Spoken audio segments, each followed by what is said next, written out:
Welcome to a new edition of the Famous Interviews with Joe Dimino. On this episode, we talk with Serial Entrepreneur Fluent in Business and Feelings, Carolina Gutierrez. She is a business unicorn, founder, serial entrepreneur, mental health advocate, podcast host, and a counselor. Every step she takes in life is led by intuition. Formerly educated in social work, the healing journey is a way of life for her. She is fluent in business and feelings and shines her brightest when speaking the spirit of both. Her intuitive business strategy helps purpose-driven business owners get things done. We cover all of this and so much more. Enjoy this interview. Thank you for taking a minute out for me. I appreciate it. Yeah, no problem. Before we jump into your life and you know all of the myriad of ways that you work and that you got into this work, I want to know first and foremost, we just survived this 2-year period of COVID, and I'm curious how you survived it now that things are opening up and how it changed the way that not only you live your life and do your life, but the way that you conduct business. Completely. It's a 180 degree shift, to be honest with you. I don't think we've actually gotten back to normal, if I'm being completely honest. I think we're just developing a new normal. But it was a period of introspection, definitely for me, and reevaluating, just what was really important for me, and no longer playing small. For me, the way I did business was very much something that I thought it needed to be done a certain way. And I think COVID for me really highlighted the need to be authentically who I am and not be afraid to show that in my business. Because in essence, that in turn attracts people that resonate with who I am. And it just makes business and conducting business and just living life in a much more authentic way. So you have an interesting palette of descriptors. You're a business unicorn and fluent in business and feelings, mental health advocate, podcast host, and counselor. But what I want to do is I want to simplify this a bit. I'm going to put you in front of a bunch of third graders at a career day, and one of them looks up at you and says, "What do you do for a living?" How would you answer that child? I help people recognize the importance of following that internal voice inside them in everything that they do. So when you were in the third grade, what did you want to do when you grew up? Absolutely no idea. No clue. Well, so at this point in your life, are you happy with how everything's transpired? Yes, I would say that I am coming out of a period of accepting that life isn't always what you plan, and embracing kind of what life had planned for me has been a bit of a challenge. But it's a work in progress for sure. Talk to me a little bit about where you were born and raised, and more importantly, how some of these seeds, these motivational business seeds, mental health advocacy, things like that, how did these things start for you growing up? I wish I could say that it was pre-planned and that at the third grade I know exactly what I was going to do and it was pretty and a direct line, but it absolutely hasn't been that way. It's been messy and bloody and not what I planned. But there's always the guiding force in my life has always been that internal voice that kind of was like, here's the next breadcrumb, not knowing what that end picture looked like. I look at myself now and I recognize, and I identify as a serial entrepreneur, but it took me into my 30s to really recognize that, even though the first business that I started, I was 12 years old. So it's something that, like I said, life doesn't always match up with what you have planned, right? And it's just going with that flow and recognizing that, life has sometimes greater purposes and greater plans than we could think of ourselves. I would definitely say that I was born into a family and into a culture of hustle, for sure, and that's definitely played a role in it.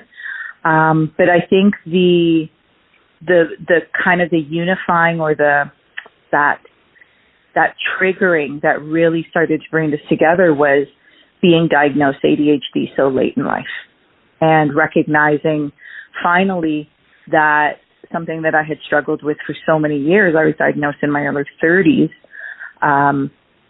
Finally recognizing that, okay, there is a challenge here, and it's not all made up, and it's not just me being lazy, where I'm not seeing the results that I was hoping for, and kind of things that I would set out. So, and that really has painted the path for me in regards to being a mental health advocate, and for the importance not only of being diagnosed, but how mental health plays such a intrinsic role in the life of an entrepreneur, because the statistics are really mind-boggling when you take a look at the numbers of mental health and mental wellness and how much entrepreneurs suffer, right? They're 4 times more likely to suffer from a mental illness, whether diagnosed or undiagnosed. The suicide rates are 4 times higher than the general population.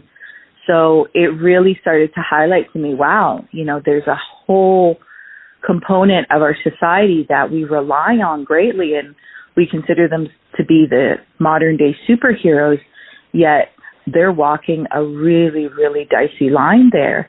And there's no real support or even conversation around it. So the one thing, too, that's very key to our development are, positive forces in our life. Who's been either a role model or a hero for you in your life? I would say, and, I'm kind of surprised that I'm answering it this way, but maybe it's just age, but I would definitely say that it's my mom, for sure. That hustle, that never giving up, that, keep going, keep pushing regardless of what's going on. That's definitely something that's been, ingrained in me since I can remember. And it's definitely something, it's that voice that I hear in the back of my mind when you're kind of going through those ups and downs of entrepreneurship, and you're like, do I really want to go through this again? Is this really worth the effort?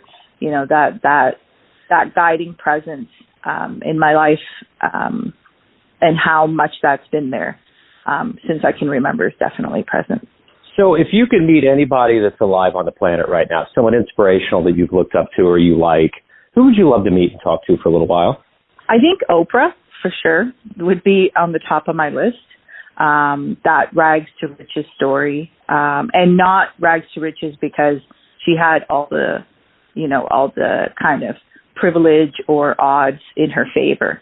I think when somebody self-made that way is very impressive to me, and it's definitely something that I feel, I would get excited just at the thought of being able to sit down and, have not this kind of gushing celebrity conversation, but, definitely speak in that authentic, very organic, raw reality of where she came from and where she's gotten to now. What is it that motivates you every day to do what you do? We all wake up, we have different speeds that we pop out of bed, but there's things that we want to do and get done in our day. What is it that motivates you and makes you do what you do every day? I think definitely it would be that internal guidance system, that inner voice that, has led me down the whole trajectory of my life, and that has laid those breadcrumbs for sure. That's something that, if that wasn't there, I can't imagine what my life would be like. It's, whether you believe in that intuition side or not, for me, it's been at the center of who I am, how I live my life, and how I choose to show up in the world. So at the end of that proverbial day of doing what you do, how do you quantify a good day? How do you sit back at the end of the day and say, that was a good day? I think that depends. That depends on the day, and that depends on what's going on in life. It's definitely not kind of a cookie cutter standard criteria or list that I've met. I think it's more to do with, am I honoring who I am, how I treat people, the values that I hold dear? Are those being met in how I show up in the world and how I help people in the world? And do I have a clean conscience? Am I full of regrets at the end of the day? Or am I saying I did the best that I could, and, really being able to give myself credit and just, honor honor what's been important to me. So let's say you have a dream tonight. You run into a younger version of yourself, maybe in your early 20s, and you could give that version of you a piece of advice based on the choices you've made, the roads you've gone down, the wisdom that you've gained. What would you tell your young version? Yeah, always listen to your gut. Never question it. Even if it doesn't make sense, just follow it blindly, almost. Everyone out there has a perception of you, an idea of who they think you are, your family, your friends, your clients, but ultimately you live your life. What's your perception of you? Who do you think you are? That's an interesting question because I think it depends on the day. The answer would change to that question.